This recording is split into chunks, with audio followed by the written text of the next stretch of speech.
Assalamualaikum warahmatullahi wabarakatuh. Alhamdulillah wassalatu wassalamu ala Rasulillah wa ala alihi wa sahbihi wa man walah.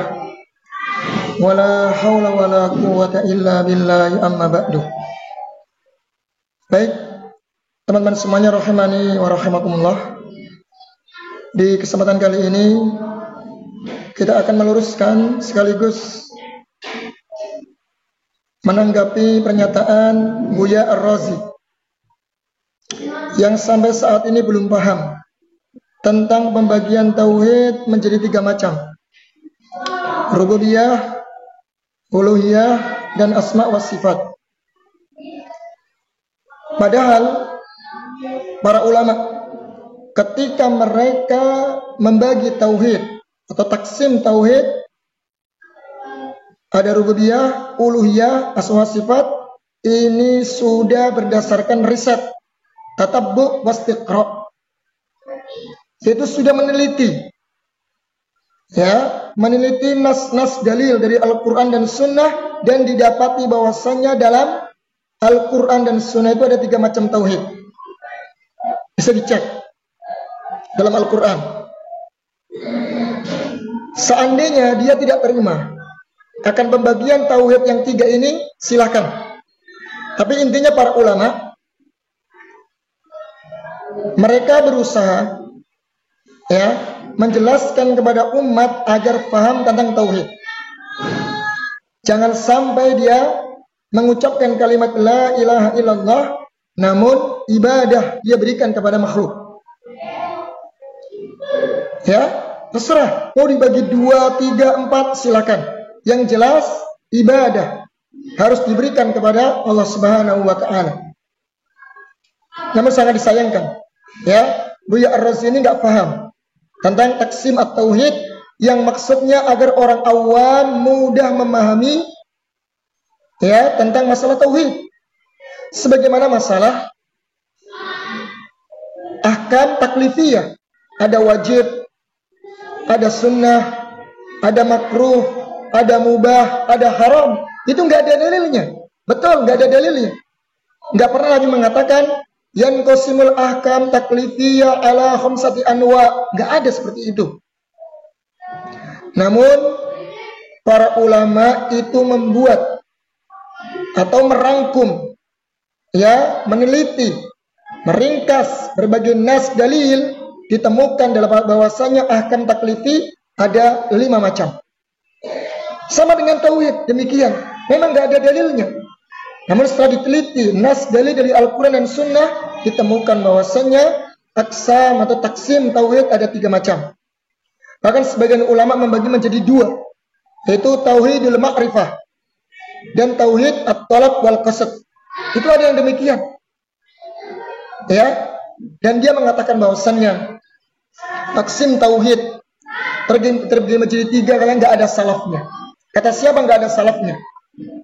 Kata beliau ini hanya yang mencetuskan Syekhul Islam Ibnu Taimiyah.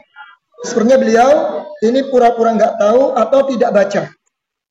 Padahal Imam Abu Hanifah rahimallahu taala, pelopor madhab yang pertama, madhab Hanafi, beliau juga menyebutkan bahwa tauhid ada 3 macam, dan meninggal di tahun 150 Hijriah. Bahkan sebagian ulama menyebutkan Abu Hanifah termasuk tabi'in karena sezaman dan pernah bertemu dengan sahabat Anas bin Malik. Sahabat Anas bin Malik. Kata beliau, itu tidak ada salafnya. Tidak ada salaf yang mengucapkannya. Itu hanya pendapatnya Syekhul Islam Ibnu Taimiyah. Baik, singkirin dulu Syekhul Islam. Ternyata ada sebelum Syekhul Islam jauh. Abu Hanifah. Dan muridnya Abu Yusuf. Ibnu Battah. Dan yang lainnya juga menyebutkan aksam tauhid ada 3. Baik, teman-teman, kita akan saksikan dulu pernyataan Buya Ar-Razi. Lantas nanti kita akan berikan tanggapan dan tanggapan terhadap pernyataan beliau, dan kita akan juga menyimak penjelasan dari guru kita Ustadz Sofyan Khalid Rurai.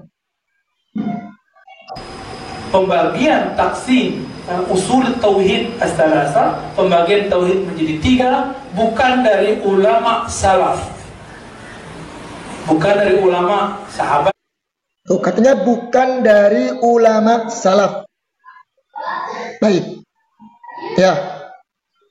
Teman ya, katanya taksim tauhid ala salasati anwa itu bukan dari kalangan salaf. Baik. Tabi'in dan orang sampai abad akhir dan abad ketiga. Bukan. Tapi dari siapa? Ibnu Taimiyah wafat tahun berapa? 728. Pembagian uluhiyah ru'yah asma sifat bukan dari Nabi, bukan dari ulama sahabat, bukan dari tabi'in, bukan dari tabi'in, tapi dari orang yang hidup di abad ke-8, seorang Syekh namanya Ibnu Taimiyah yang wafat tahun 728 Hijriah. Ya, teman ya. Jadi kata beliau dari Ibnu Taimiyah yang membagi taksim tauhid menjadi 3 macam. Tidak ada salafnya. Baik. Ya, kita dengarkan dulu aja deh. Abad ke-8. Jadi pembagian ini bukan dari Nabi. Dia tidak sepakat dengan Imam Asy'ari, Imam Ahli Sunnah, yang membagi beda dengan pembagian dia. Jadi itu cuma metode. Tapi metode itu ada kelemahannya ya. Dan mohon maaf, sekarang tauhid yang 3 uluhiyah ru'yah sifat ini disebut tauhid salaf, tapi ternyata isinya meyakini Allah bertempat.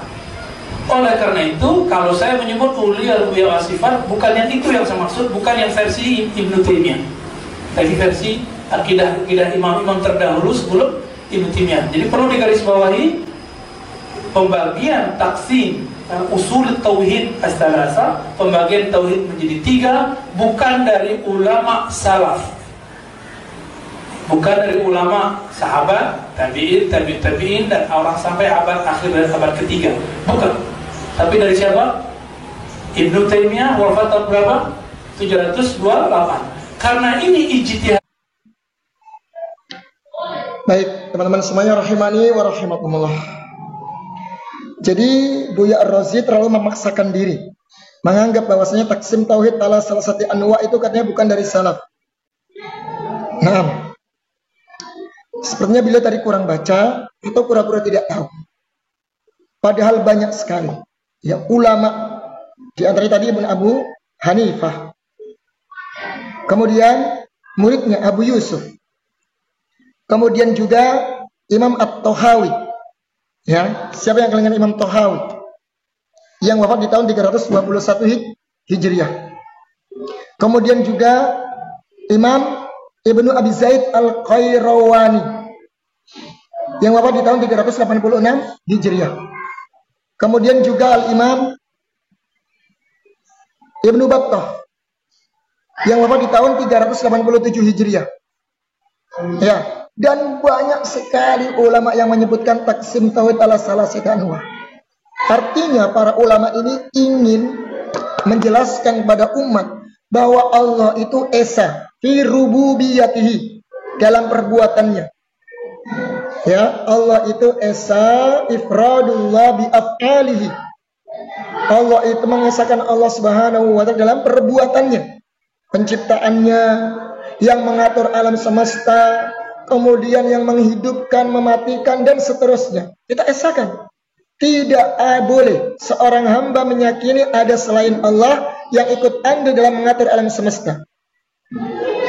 Kemudian juga tauhid uluhiyah, ifradullah bil ibadah, yaitu mengesahkan Allah Subhanahu wa taala dalam ibadah, segala bentuk ibadah apapun bentuknya. Ya, ibadah qalbiyah atau ibadah dari lisan, ibadah badaniyah, lisan maupun dengan anggota badan, itu hanya diberikan kepada Allah saja. Tidak boleh memberikan ibadah tawakal kepada makhluk, memohon perlindungan kepada makhluk, ibadah kepada makhluk, ini dilarang. Kemudian yang ketiga, asma was sifat, mentauhidkan Allah dalam asma dan sifat-sifatnya, yaitu menetapkan nama yang telah Allah tetapkan baginya, menetapkan sifat yang Allah tetapkan sifat baginya, dan Rasulullah tetapkan tanpa mentakwil, mentahrif, mentashbih, mentafsil, ya, dan mentafwid. Tidak. Jadi mutlak ini untuk mengagungkan Allah Subhanahu wa taala. Ya, kalau kalian tidak terima dengan pembagian ini, silahkan. Tapi yang penting tujuannya sama, yaitu apa? Mengagungkan Allah dalam segala hal. Jangan sampai kemudian dia meyakini Allah Sang Pencipta, namun ibadahnya di kuburan. Karena sekarang banyak seperti itu. Banyak sebagian kaum muslimin, mohon maaf, yang mereka tahu Allah Sang Pencipta, Allah yang menurunkan hujan, tahu. Namun ternyata ibadah mereka berikan kepada kuburan, mengkeramatkan kuburan, meminta kepada para wali, orang-orang saleh, memohon perlindungan kepada mereka. Maka masih banyak yang pergi ke dukun. Ini loh tujuan para ulama membagi tauhid agar mereka paham. Artinya begini, orang yang meyakini Allah Subhanahu wa taala Sang Pencipta, yang mengatur, kemudian menciptakan, ya, menurunkan hujan, menghidupkan, mematikan, maka mengharuskan baginya memberikan ibadah hanya kepada Allah Subhanahu wa taala. Kalau kaidahnya begini, isbatu tauhidur rububiyah yastalzimu isbata tauhidil uluhiyah. Menetapkan Allah dari rububiyahnya, ya, mentauhidkan Allah dari segi rububiyah, maka mengharuskan dia menetapkan dari uluhiyahnya. Kalau dia meyakini Allah Sang Pencipta, Sang Pemberi rezeki, Sang yang mengatur alam semesta, maka begitu pula ibadah diberikan kepada Allah Azza wa Jalla. Begitu maksudnya. Ya, bukan macam-macam wahai bersih. Silahkan mau dibagi terserah. Ya, yang jelas agar umat ini paham. Dan Allah Subhanahu wa taala berfirman dalam surat Maryam, bahkan digabungkan 3 tauhid ini. Maryam ayat 65. Rabbus samawati wal ardi wa ma bainahuma. Fa'buduhu wastabir li ibadati hal ta'lamu lahu samia. Rabbus samawati wal ardi. Dialah Allah Subhanahu wa taala Rabb. Ya, Rabb yang menciptakan langit dan bumi. Dan di antara keduanya, fa'buduhu. Rabb itu apa tadi? Tauhid rububiyah. Mengakui Allah Subhanahu wa taala Sang Pencipta. Fa'buduhu. Kalau engkau imani, yakini Allah Sang Pencipta, maka fa'buduhu, maka mengharuskan engkau ibadah hanya kepada Allah. Ya, ini tauhid apa? Fa'buduhu, tauhid uluhiyah. Wastabir li ibadati, bersabarlah dalam beribadah kepada Allah. Hal ta'lamu lahu samia. Apakah ada bagi Allah Subhanahu wa taala zat yang serupa dengannya? Tauhid apa ini? Asma was sifat. Ya, inilah nas-nas dalam Al-Quran dan banyak sekali dijumpai terbagi menjadi 3 macam. Baik, teman-teman, kita akan simak penjelasan Al-Ustadz Sufyan Khalid Rurai biar semakin jelas. Ya, bagi semangat. Syukran, barakallahu fikum.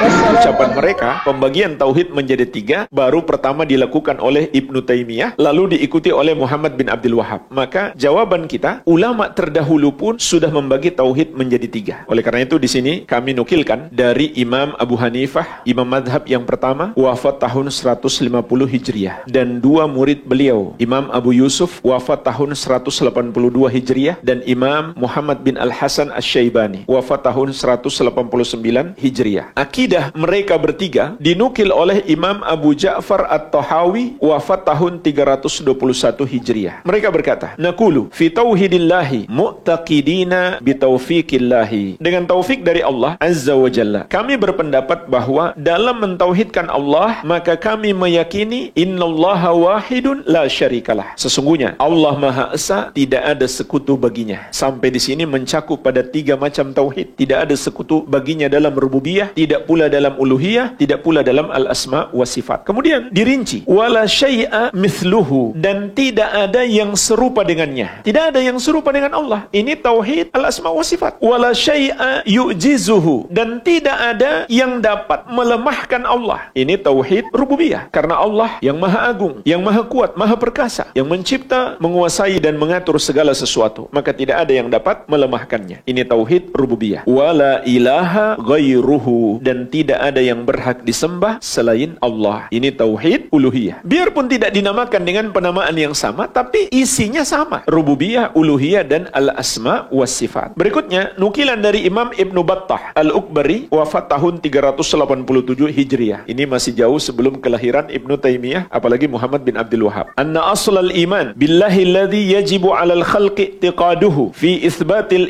iman bihi thalathatu asya. Bahwasanya pokok keimanan kepada Allah Subhanahu wa taala yang diwajibkan atas hamba untuk diyakini dalam penetapan iman kepadanya ada 3 macam. Ahaduha, yang pertama, an ya'taqidal abdu rabbaniyatahu. Hendaklah seorang hamba meyakini rabbaniyah Allah. Rabbaniyah artinya sama dengan rububiyah, dari kata Rabb. Liyakuna bidzalika mubayyinan limadhhabi ahli ta'til alladzina la yuthbituna sani'ah. Agar dengan itu keyakinan seorang mukmin berbeda dengan para pengingkar yang tidak meyakini adanya pencipta. Tidak beriman kepada pencipta berarti tidak mentauhidkan Allah dalam rububiyah. Maka kalau begitu kita harus beriman kepada rububiyah agar kita berbeda dengan para pengingkar tersebut. Ats-tsani, yang kedua, an ya'taqida wahdaniyatahu. Hendaklah seorang hamba meyakini wahdaniyah Allah. Maksudnya meyakini uluhiyah Allah, hanya Dia yang berhak disembah. Maka ini tauhid uluhiyah. Liyakuna mubayyinan bidzalika madzahiba ahli syirki alladzina aqarru bis-sani wa asyraku ma'ahu fil ibadati ghairahu. Agar dengan itu keyakinan seorang mukmin berbeda dengan ajaran-ajaran para pelaku syirik yang mengimani adanya pencipta namun menyekutukannya dalam ibadah dengan selainnya. Seperti musyrikin jahiliyah, beriman Allah itu pencipta tapi mereka juga menyembah kepada selain Allah. Meskipun mereka masih menyembah kepada Allah, berarti mereka tidak mentauhidkan Allah dalam uluhiyah. Watsalits, yang ketiga, an ya'taqidahu mausufan bis sifati allati la yajuzu illa an yakuna mausufan biha. Hendaklah seorang hamba meyakini bahwa Allah Ta'ala disifati dengan sifat-sifat yang tidak boleh disifatkan kecuali hanya baginya. Maka ini tauhid al-asma wa sifat. Kita yakin nama-nama dan sifat Allah itu khusus baginya. Minal ilmi wal qudrah wal hikmah wa sa'iri ma wasafa bihi nafsahu fi kitabihi. Di antaranya sifat ilmu, qudrah, hikmah, dan semua sifat yang Dia sifatkan untuk dirinya di dalam kitabnya. Begitu pula di dalam sunnah Rasulnya sallallahu alaihi wa ala alihi wasallam. Al-Amwah